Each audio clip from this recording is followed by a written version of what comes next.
I think one of the scariest horror concepts isn't monsters, it's doubt.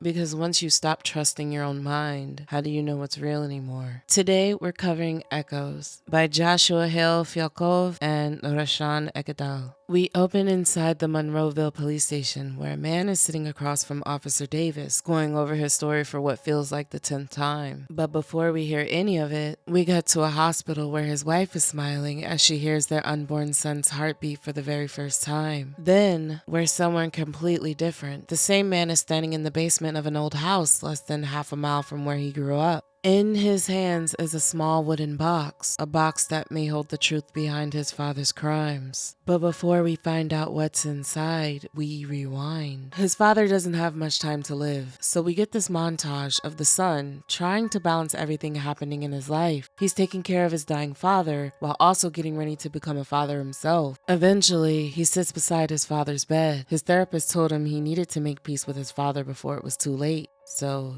he does. He tells his father that he forgives him, not because he forgot everything that happened, but because he doesn't want his own son growing up carrying the same anger he's carried his entire life. He simply wanted his father to know that before he was gone. Back in the hospital, Brian tells his father that they got to see the baby today. The conversation is surprisingly normal. Across the room, another patient keeps rambling to himself. Always making trouble. Never listening. Good for nothing, son. The son jokes that he doesn't know how his father puts up with listening to that guy all day. He even says he tried getting him a private room, but it was just too expensive. Before he can finish, his father quietly mumbles, "The box." The son leans in closer. Dad, you have to give him the box. "What box?" His father's breathing becomes heavier. Dead girls. So many dead girls. The son freezes. "What?" His father keeps talking. In the crawl space, under the house on Haymaker, you have to find the box. He even gave him the address. Now the son is completely confused. "What box, Dad? I don't understand." But before he can get another answer, the heart monitor suddenly flatlines. Just like that, his father is gone. The words keep echoing inside of his head. The nurse gently closes his father's eyes. Then the son is standing outside 1339 Haymaker. He stares at the old house for a moment before slowly walking up to the front door. He checks the windows, looks around, then reaches for the doorknob. It isn't locked. The door slowly swings open. "Hello?" No answer. He apologizes out loud, saying the front door was already open as he cautiously steps inside. The house is dead silent. Then suddenly, beep, his watch goes off. He looks down, dismisses the reminder, and keeps walking. Anybody here? Still, nothing. He walks into another room. It's almost completely dark. Then, beep, the reminder goes off again. This time, it won't stop. His breathing changes. He spins around, convinced something is standing behind him. There isn't anything there. He says it more to himself than anyone else. The watch keeps beeping. His breathing gets faster, and he's almost hyperventilating. Finally, he forces himself to calm down. "I'm okay. I'll just take the damn pill." For the first time, we see what the reminder actually says. Clozapine, 300 milligrams, overdue. Before he can take it, his phone rings. It's his wife. She asks if he remembered to take his medication, but he cuts her off. "I'm not a baby. I can take my own meds. I'm fine." Then his voice softens. "It's just... my dad's gone." He tells her he just needed a little time to himself. He promises he'll be home soon and reassures her he's taking the pill right now. Before hanging up, he tells her he loves her and the little turnip. As he walks over to the sink to swallow the medication, he notices the water is filthy. He stares at it for almost a second before looking up into the mirror. For a moment, he starts talking to himself. "You'll look in the basement, you'll find nothing. You'll drive up the road, buy some water, take your pills, and everything will go back to normal." Then the version of himself in the mirror asks one simple question. "You're still in control, right?" He rubs his forehead and looks away and walks towards the basement. As he heads downstairs, he starts repeating everything his therapist has taught him. The hallucinations aren't real, they're just chemical reactions inside his brain. And that's why he wears the watch. Without it, he'll forget his medication, and if he forgets his medication, the hallucinations get worse. He reaches the basement and looks around. His flashlight slowly scans the room until it lands on a crack in the wall. He walks over and starts pulling pieces away. Behind the wall, a narrow crawl space. He turns on the flashlight from his phone and slowly crawls inside. It's so dark he can barely see. Then his light lands on an old workbench. Rusted tools, large knives. His voice drops to a whisper. Dad. You can hear the panic starting to creep in. He keeps crawling until he notices something hidden beneath an old cloth. He reaches over and grabs it. As he yanks, his hand slips and he falls backwards with a thud. Lying there on his back, he nervously laughs. There's nothing here. You're in control, not the chemicals. He slowly sits back up and lifts the cloth again. Old magazines, mostly corn from the 70s. He actually laughs in relief. For a second, he thinks his father was just a weird old man. But while he's laughing, he doesn't realize what he's been lying on. Until he turns his head. A human skull is staring right back at him. Fuck! He keeps repeating the same thing over and over. You're in control. You're in control. Then he sees it.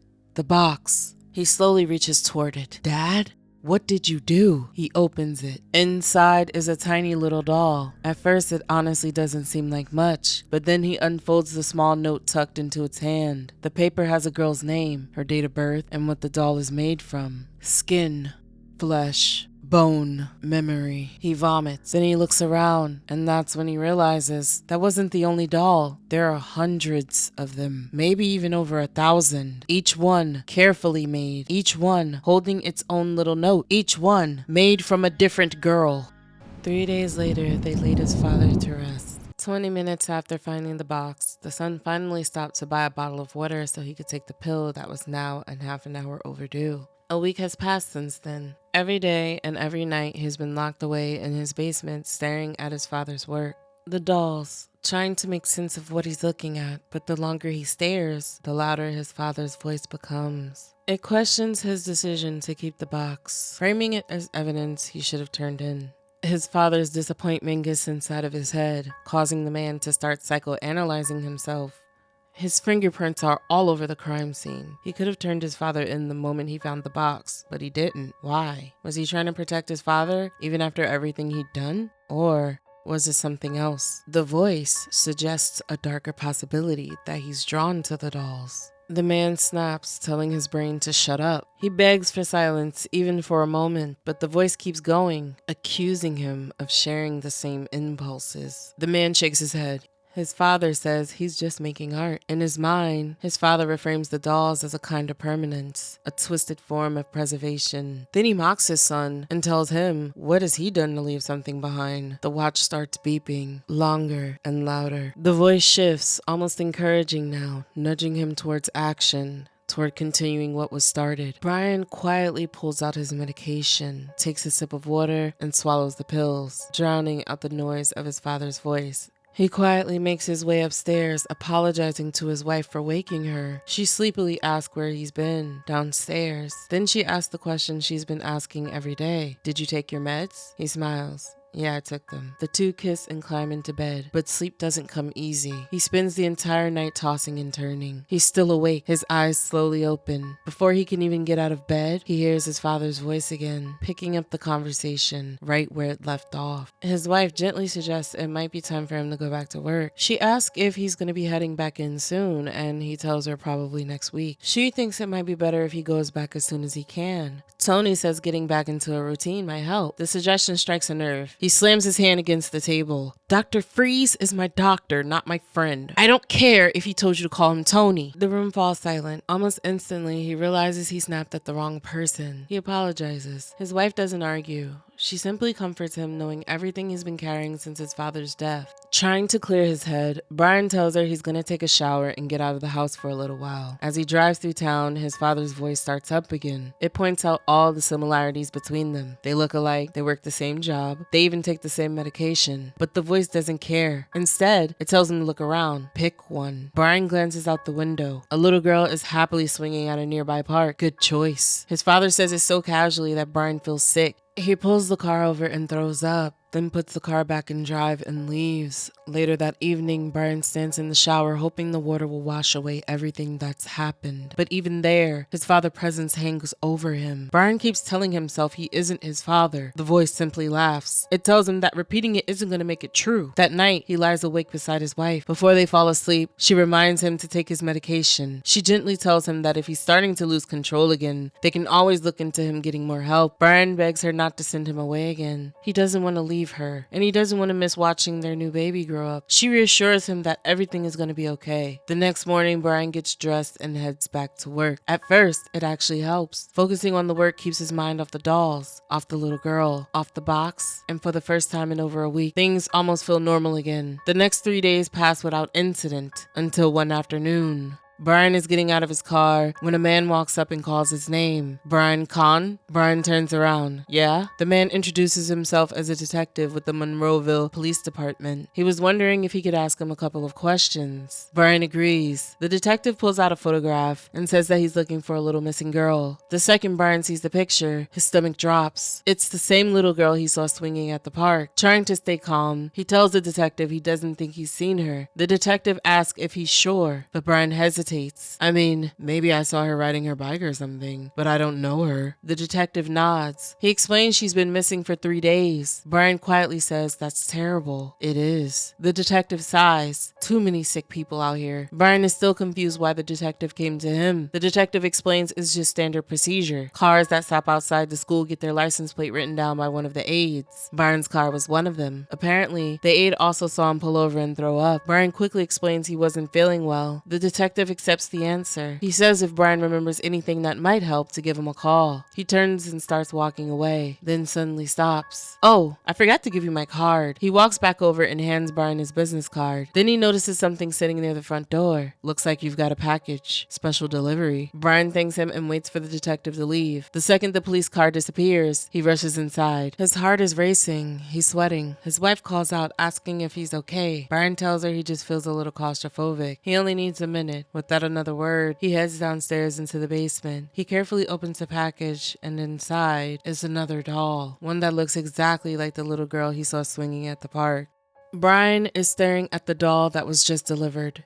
It looks exactly like the missing little girl. Locked away in his basement, he desperately tries to remember everything he did the last few days. Did he black out? Could he have actually kidnapped her, killed her, somehow carved up another doll without remembering any of it? The more he thinks about it, the less sure he becomes. Finally, he decides enough is enough. He's going to put a stop to this. He reaches into his pocket and pulls out the detective's business card. As his thumb hovers over the call button, he hears another voice. At first, it's the old man who shared a hospital room with his father, the same man who spent months rambling nonsense from the bed across the room. But little by little, that voice changes. It becomes his father's. Then the insults start. The same verbal abuse Brian heard growing up, that he's worthless and that he'll never be enough. Brian paces back and forth across the room. He looks at the phone, then towards the basement door, then back at the phone again. Finally, he presses call. He asks to speak with Detective Robert Neville. After sitting on hold for a moment, the detective picks up. Brian reminds him they met earlier that day. He tells him he thinks he might have remembered something.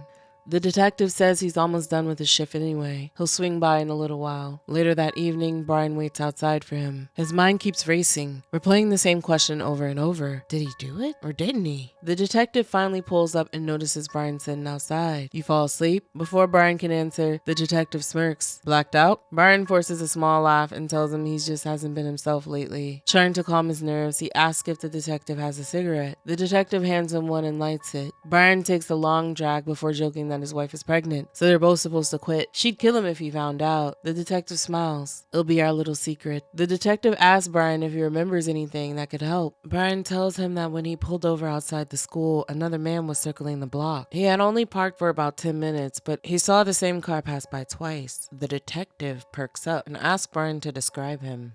Brian says he was around 5'10", maybe 200 pounds with curly hair and a ball cap. The detective asks if he was white, and he hesitates, saying he thinks so, but maybe Mexican? The detective clarifies Latino. Brian nods. The detective says that's a great lead. He hates to ask, but maybe Brian can help him out one more time by meeting him tomorrow morning for a little stakeout. If the guy comes back to the school, it'll save everyone a trip down to the station. Brian agrees. The next morning, the two men meet outside the school around 9 o'clock. The detective climbs in the passenger seat and asks Brian to show him where he saw the man. Brian points across the street. The detective detective reaches in his folder and pulls out a photograph. What about him? Brian looks down and recognizes the face. Chris? Brian went to high school with him. Years ago, Chris was in a terrible accident after prom. His girlfriend and his sister were both killed. Chris survived, but suffered permanent brain damage. He asked Brian one more time if that's the man he saw. Brian looks back at the picture. I mean, he's definitely sick, but I don't know. The detective suggests they go make sure. The two drive into one of the roughest neighborhoods in town, but the closer they get to Chris's house, the more Brian starts doubting himself. By the time they get out the car, he's convinced it isn't Chris at all. As they walk toward the front door, the detective quietly tells him that sometimes you have to take the ones you can win and let the others go. Brian pushes back, but he didn't do anything. The detective stops and asks one simple question. If not him, then who? That question gets inside Brian's head. The voices return. His father tells him he isn't really gonna let some poor guy with brain damage take the fall. Another voice reminds him that if he really murdered that little girl, of course he'd let crazy Chris take the blame. Brian grabs his head. What is this, Goodfellas? The detective knocks on the door. He explains they're looking into a missing little girl and asks if Chris is home. The woman becomes defensive, saying her son already suffered enough and accusing the police of always blaming him. She refuses to let them inside and tells the detective to come back with a warrant. Brian quietly speaks up. It wasn't him. It was somebody else. The detective pulls Brian aside. He asks him what he's doing. Brian keeps insisting Chris isn't the man. The detective lowers his voice. I know you had something to do with this. I'm trying to do you a favor, and you're screwing it up. Then he tells Brian to go sit in the car and think about what a good friend he's been. Brian climbs back into the driver's seat. Then his watch starts beeping. He looks down.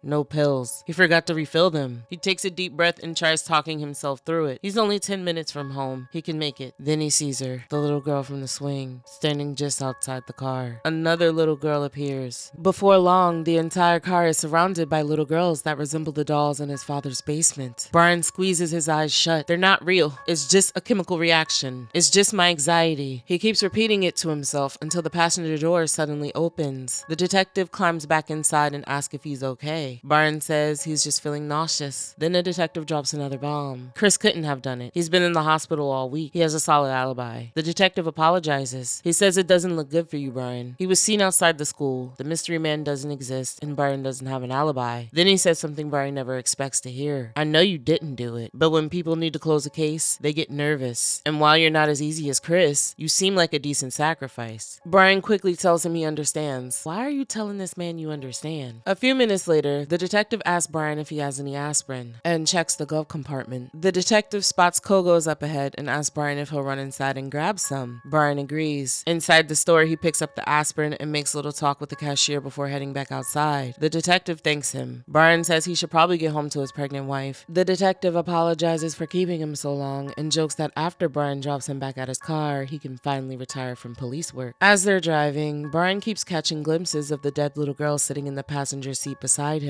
He does everything he can to ignore her. On the way back, they pass 1339 Haymaker. The detective notices Brian staring for a moment and asks if everything's okay. Brian quickly brushes it off. A few minutes later, he drops the detective back at his car. As the detective gets out, he accidentally spills a bottle of water onto the passenger side floor. He apologizes and offers to grab some napkins. Brian tells him not to worry about it, that he'll clean it up. Later that night, Brian bends down to wipe up the water. Then he stops. Lying beneath the passenger seat is a bloody little girl's shoe. Brian's face goes completely pale. How did this? He starts backing away. No.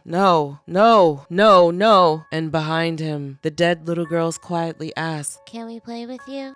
Brian scrubs the blood off his hands. He scrubs so hard he doesn't even know if it's blood anymore. Now he's sitting in the psychiatrist's office talking about his father. Part of him is hoping the doctor interrupts him so he can finally confess everything. Almost an hour passes. He never does. Instead, Brian drifts into an old memory. He's 8 years old, sitting by his father watching Alice in Wonderland. His great-grandfather collected every print of the movie he could find. He was obsessed with old nitrate film and kept an entire garage full of it, constantly worrying that someone will forget to turn the oven off. As they're watching the movie, Brian tells his father it's scary. His father shakes his head. The movie isn't what's scary. People are. He's far more afraid of what people are capable of than a bunch of actors in costumes. As he's saying this, we watch one of the film's more unsettling scenes play in the background. And honestly, I'm pretty sure this is one of the moments that permanently traumatized Brian. As a little boy, he asks his father why they're doing such terrible things to the little girl. His father's answer is simple: she probably deserved it. We jump back to the present. The therapist asks Brian why that's the memory he keeps coming back to. Brian hesitates, then asks if he can ask him something. The therapist agrees. Brian explains that before his father died, he confessed something. The therapist is surprised. Really? Was he coherent? Brian says, kind of. For the last few weeks, he wasn't really himself, but before that, he was. The therapist asks if the confession even sounded like something his father would say. Brian isn't sure. Then the therapist asks another question. Did you imagine it? He explains that they've already talked about how stress can make Brian's symptoms worse. Finally, he asks what his father confessed. Brian lies. He says his father admitted to cheating on his mother. The therapist nods, and he explains that people with Alzheimer's often say strange things near the end. Sometimes they're old memories. Sometimes they're repeating conversations someone overheard. Sometimes it's echolalia. Whatever it was, the important question isn't whether it happened. It's what that confession means to Brian. Brian quietly admits that it scares him. If his father could betray the person he loved, what's stopping him from doing the same thing? The therapist immediately reassures him. He and his father are not the same person. Yes, they share genetics. And yeah, they may even be predisposed to the same conditions, but similar is not the same. And with that, their session comes to an end. Brian heads home. Only when he reaches the parking lot, his car's gone. He calls his wife. You're not going to believe this. Somebody stole my car. Back at home, police surround the house. His wife tells him the officers showed up with a warrant connected to the missing little girl. They told her to ask Brian to come home. Brian promises he's on the way. But as he walks, his thoughts spiral. They're looking for you. They know what you did. They found the box. Brian keeps trying to reason with himself. Maybe he should just turn himself in. Maybe if he apologizes, somehow this will all stop.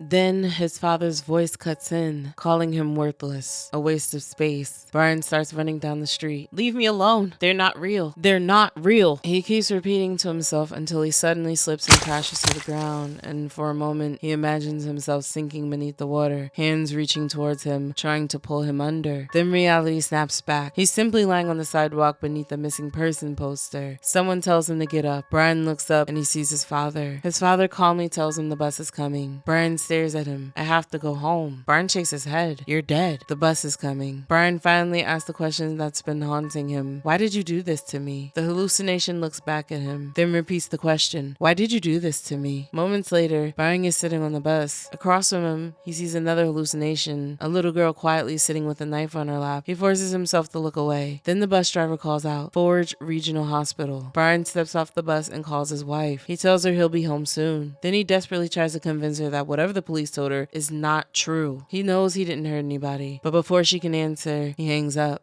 Still surrounded by hallucinations, Brian walks into the hospital. He tells the receptionist he thinks he accidentally left one of his father's rings in his old hospital room. The receptionist recognizes him immediately and offers to have someone walk him there. Brian politely declines. He knows the way. When he reaches the room, his father's bed is empty, but the man who used to share the room is still there. The old man recognizes Brian and asks if he was the son of his former roommate. Then, his body begins decomposing right in front of him. Brian tells himself the hallucination isn't real. The old man slowly sits up. Maybe you're not real. He reappears behind him. Boo. Brian jumps, then does something interesting. Instead of running, he starts talking to the hallucination. He asks why it's there. What is his subconscious trying to tell him? What's missing here? The hallucination doesn't answer, so Brian walks back to the nurse's station. He asks if there's any chance they can tell him the name of the man who shared his father's room. The nurse apologizes, explaining they can't give out patient information. Brian understands, then comes up with a story. He says the man's son was kind to his father, and now that his father has passed away, he'd like to send flowers. The nurse smiles. She still can't give him anything, but maybe she can give him a name. As she flips through the chart, Brian notices police officers walking towards the deck. Finally, the nurse looks up. Walter Neville. Brian thanks her and walks away. Just as the officers reach the desk, the nurse realizes who they're looking for. But before she can stop him, Brian is gone. He steals the file and disappears into the woods. After putting some distance between himself and the hospital, he opens it. Then everything makes sense. Walter Neville. Detective Robert Neville. The same last name, the same address, 1339 Haymaker Road. Brian suddenly remembers something his therapist said. Maybe his father wasn't confessing. Maybe he was repeating a conversation he overheard in the hospital. Brian takes off running through the woods, straight back to the house. The moment he reaches the property, he noticed something sitting inside the car. The knives from the crawl space. Before he can process it, a voice speaks behind him. You really should have let me blame it on Crazy Chris, you know. Brian is back at the Monroeville police station, the very place where the story began. He's sitting across from another officer, going over his story for what feels like the 10th time. As he talks, we flash through everything that's happened. His father lying in the hospital bed, the old man in the room next door muttering to himself. Then, everything finally clicks into place. We see the last several weeks replay from an entirely different perspective. The detective had been following Brian the entire time, watching his every move. He stole Brian's cigarette butts to get his DNA. He planted evidence, disposed of his medication, kidnapped the little girl, made the doll, and drugged Brian. Every clue Brian thought pointed toward himself had been planted from the very beginning. Before Brian can do anything, we see him waking up behind the wheel of his car. He's crashed into a tree. His head is spinning. Police officers rush over, asking if he's okay. As one of them radios in the accident, another officer suddenly recognizes him. The suspect they've been looking for. Brian desperately tries to back the car up and get away, but it's too late. The officers pull him out and place him under arrest. Brian starts telling them they have the wrong person. It was the detective. He's the one who planted everything. Or at least, his father started it. He gave Brian his business card. He set him up from the very beginning. The officers barely react. Brian asks where his wife is, and they assure him she's safe. They tell him he can see her after he tells them where the little girl is. Brian insists he already told them. Neville killed her. He asks why they aren't arresting the detective instead. The detective explains why. They found the girl's blood in Brian's car, pieces of her clothing in his basement, and he was seen outside of her school. The cigarette butt is going to match his DNA, and on top of all of that, he's a man with a history of hallucinations whose abusive father just died. The detective, on the other hand, is a decorated police officer with over 20 years on the force. Someone this detective has known since high school. Someone that Brian only met while their fathers happened to share a hospital room. Brian tries explaining that none of this happened until after they met, but it doesn't matter. The officers already believe they know what happened. They tell Brian a psychiatrist will evaluate him before he's sent away. Brian keeps insisting he isn't crazy, that he's being framed, but nobody believes him. The investigating detective quietly tells him something that completely breaks him. You don't even believe yourself. The room goes quiet and his watch starts beeping. Brian asks for his medication. His wife has extra pills and she can bring them. A few moments later, someone walks into the room carrying them. It's Detective Neville. The detective calmly tells him to take his medication, but Brian tells him to stay away from him. The man quietly sits across from him and tells Brian they only have a few seconds. If he ever wants to see his wife or hold his baby, he needs to listen carefully. Brian refuses. You did all of this. The detective smiles. No, Brian, you did. The evidence says so. He tells Brian everyone thinks he'll spend the rest of his life in a psychiatric hospital, but they're wrong. He'll get the death penalty. Then he quietly slides something across the table. He apologizes that his father overheard what his father was saying, and even worse, that he repeated it back to him. He assumes his dad must have confessed so many times that his father must have caught the bug. If only Crazy Chris wasn't in the hospital that night. Brian looks down and sees a razor blade sitting in his hand. His pills are beside it while the voices return. Do it. Do it. Do it. Do it. Do it. Do it. Do it.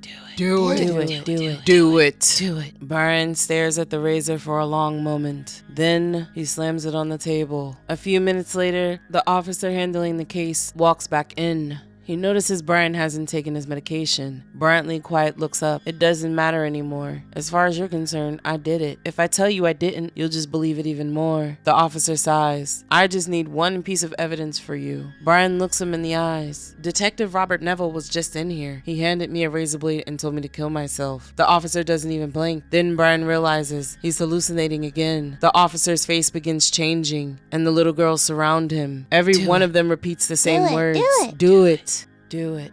Brian screams for them to leave him alone. The hallucinations completely consume him. As this is happening, we hear Detective Neville speaking with Brian's wife outside the room. He calmly explains that during questioning, Brian suffered another psychotic episode. He even refused to take his medication. When she tries defending her husband, the detective tells her they also found a razor blade in the room. She breaks down crying. He asks if she'd like to speak with a grief counselor, then quietly tells her that one way or another, her husband is going away for a very long time. The story ends on the 8th floor of the hospital. Brian is strapped to a bed, waiting for someone to wake him up from the nightmare. Instead, he remembers holding his wife, her water breaking in bed, rushing her to the hospital, holding her hand as their child is born. Tears began rolling down his face, and then he hears one last voice. His father quietly tells him everything is going to be all right. Brian, with tears in his eyes, says, "Thanks, Dad." And that's where our story ends. What stuck with me wasn't the detective or the twist. It was Brian. He spends the entire story haunted by his father. Every memory tears him down, and every hallucination reminds him of the man he never wanted to become. Then in the very last moments, he finally hears the words he needed his entire life. Everything is gonna be alright. I don't know if that was really his father, or if it was simply the version of him Brian always wished he had. Either way, the last scene is probably the one that'll stick with me the longest. Thanks for watching, and as always, I'll catch you in the next one.